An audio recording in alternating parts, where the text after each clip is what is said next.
Buenas, bienvenidos a Filosofía a la Mano, el lugar donde ustedes pueden aprender filosofía de manera rápida y sencilla. En el video de hoy vamos a hablar sobre el caso de Lucrecia, esta noble patricia que ha sufrido una vejación muy terrible sobre su persona de la mano del hijo de un rey romano. Y es muy importante la figura de Lucrecia porque gracias al suceso que ella sufrió en carne propia, es que pudo Roma recuperar la república y dejar atrás un pasado de pura tiranía. No olviden dar like, comentar y suscribirse para seguir recibiendo más videos filosóficos como este. Primero vamos a hablar un poco sobre por qué la figura de Lucrecia es tan importante. Primero porque se trata de una mujer noble, es decir, que gozaba de cierto estatus hacia el interior de la sociedad romana. Contexto, estamos en el contexto de Imperio Romano,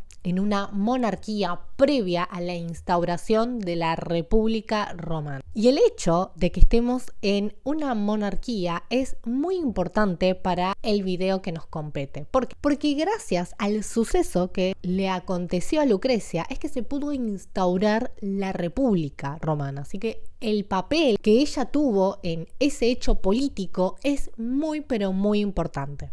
¿Qué fue lo que le sucedió a Lucrecia? Bueno, Lucrecia fue violada, fue ultrajada por Sexto Tarquinio, que era el hijo del rey de ese momento de Roma, llamado Lucio Tarquinio, ¿no? Entonces fue violada por este hijo del rey, que el hijo del rey, valga la redundancia, era primo del esposo de Lucrecia. Ahora vamos a hablar sobre el suceso en sí. Y lo que nos interesa es que luego de que ella fue violada, Lucrecia soportó lo que supone una violación para una mujer, ¿no? Y más que nada en esa época, situémonos hace muchos siglos atrás, imagínense lo horrible que habrá sido, ¿no? Porque se trata de un suceso en donde la honra de la persona está en entredicho, es decir, que la culpa casi siempre recaía sobre la mujer, en estos casos, en ese momento.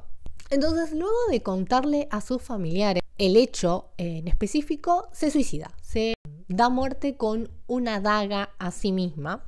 Y este hecho en particular lo que hace es que antes de morir, antes de matarse, Lucrecia le pide a sus familiares que venguen su muerte, que no permitan que Sexto Tarquinio y los Tarquinio en general sigan reinando sobre Roma y sigan impartiendo la tiranía a raíz de este acontecimiento que le sucedió a Lucrecia. Es que a lo largo de la historia muchos filósofos han reflexionado sobre la muerte de Lucrecia y nosotros nos vamos a centrar en dos de ellos. Uno es Agustín de Hipona o San Agustín y el otro es Immanuel Kant. Vamos a explorar qué fue lo que dijeron sobre el suicidio de Lucrecia. Se produce un paralelismo entre el suicidio de Lucrecia como un hecho privado y la instauración de la República como un hecho público. Es decir, el suicidio de Lucrecia, siendo un hecho privado, se hace público cuando se instaura la República. Entonces, el hecho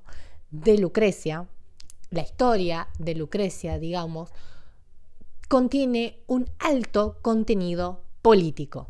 Bueno, vamos a hablar un poquito ahora sobre cómo fue el hecho en sí. Se dice de que Lucrecia haya siendo dormida en su dormitorio, digamos, y que Sexto Tarquinio aprovechó que su esposo, es decir, su primo, el primo de Sexto Tarquinio, llamado Colatino, como no estaba en el hogar, aprovechó el hecho de que Lucrecia estaba sola y irrumpió en su dormitorio. Dentro de él la empezó a amenazar a Lucrecia de que si no se dejaba ultrajar, le iba a acusar de adulterio porque ella no iba a tener la posibilidad de defenderse, porque la iba a matar e iba a matar a su esclavo y los iba a colocar juntos corporalmente a los cuerpos una vez muertos para dar cuenta de que ella fue adúltera y como ella no iba a tener la posibilidad de defenderse, iba a quedar en la historia como una adúltera ante los ojos de todos los ciudadanos.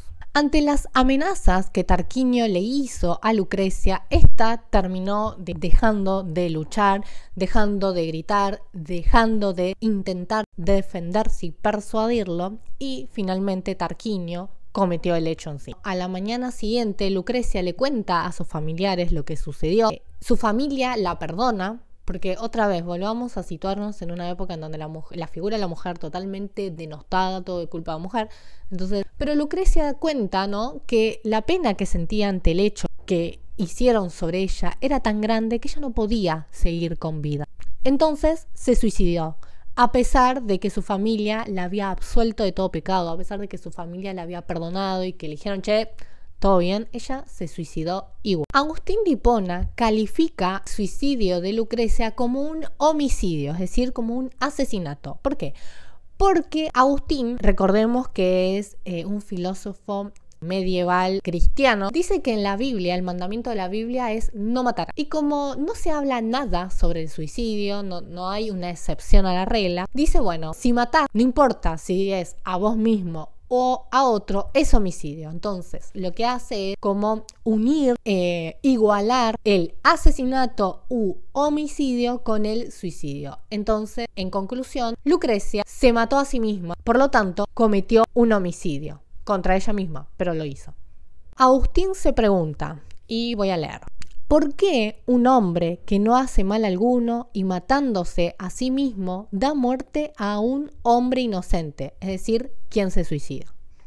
Entonces, el análisis que se puede concluir de la postura de Agustín, de San Agustín, es que Lucrecia se haya matado a sí misma, o sea, le reprocha el hecho de que esta mujer se haya matado a sí misma luego de haber sido ultrajada. ¿Por qué? Porque Lucrecia se mató a sí misma, se asesinó a sí misma, la persona más cercana que pueda haber la mató, es decir, a sí misma. Y una cosa que él resalta mucho es que se suicidó aún a pesar que su familia la haya perdonado. Entonces, como obtuvo el perdón en la tierra, digamos, ¿por qué te vas a matar? Esa es la cuestión ahí que Agustín no entiende y por eso reprocha el acto del suicidio de Lucrecia. Entonces uno podría preguntarse por qué Lucrecia se suicida. Y claramente se trataba de un acto político más allá de la honra, que la honra de ella fue ultrajada. Se trata de un hecho político, porque gracias a su muerte sirvió de fundamento para recuperar políticamente a Roma, recuperar la República Romana. La postura de Immanuel Kant es incluso un poco más reaccionaria, ¿no? Porque Immanuel Kant también habla sobre el suicidio de Lucrecia y nos dice que Lucrecia se suicidó por pudor, por la honra ultrajada y por el deseo de venganza, el deseo de que alguien vengue su muerte. Y nos dice Kant, sin duda, es un deber mantener la honra, sobre todo para el segundo sexo, es decir, la mujer, para el que tal cosa supone un mérito. Lucrecia hubiese defendido su honor con todas sus fuerzas hasta resultar muerta. Habría obrado correctamente y no hubiera habido lugar para el suicidio. Es decir, lo que Kant acá nos está diciendo, además de segundo sexo y que nosotras somos pasionarias de tal manera que nos cuesta sostener la honra, es que si Lucrecia hubiera resistido con todas sus fuerzas hasta tal punto que Tarquinio la tendría que haber asesinado a fin de cuentas, ella no tendría que haberse suicidado porque la hubiese matado Tarquinio y su honra hubiera quedado intacta y todos felices. Entonces, el reproche de Kant iba más por el lado de que a Lucrecia le interesaba más su honra de cara al público y también su honra personal, ¿no? Su subjetividad. A ella le interesaba más que su honra quede en entredicho, que su honra quede ahí medio denigrada y denostada. Y además, que no resistió hasta morir, es decir, que no resistió hasta que Tarquinio la mate en el... Y eso es algo que nosotros no podemos saber, ¿no? Está más o menos el análisis filosófico de Kant muy en las nubes, a mi criterio. Entonces, en la perspectiva kantiana, el suicidio es un hecho totalmente reprobable. O sea, no hay justificación alguna para el suicidio. Lucrecia, a fin de cuentas, lo que tendría que haber hecho es resistir hasta la muerte. ¿Por qué? Porque resistir y luego morir es mucho más honrado que matarse a uno mismo. Sin embargo, lo que aquí no se tiene en cuenta es que Tarquinio gozaba de una doble fuerza. En primer lugar, lo que él quería era obtener un fin sexual, que era violar a Lucrecia, ultrajar su cuerpo. Y por lo tanto, como lo que quería era ese, como su fin era ese, iba a impedir asesinar y que Lucrecia se matara a sí misma. O sea, no iba a permitir que matar él mismo a Lucrecia y a su vez tampoco que ella se mate a sí misma.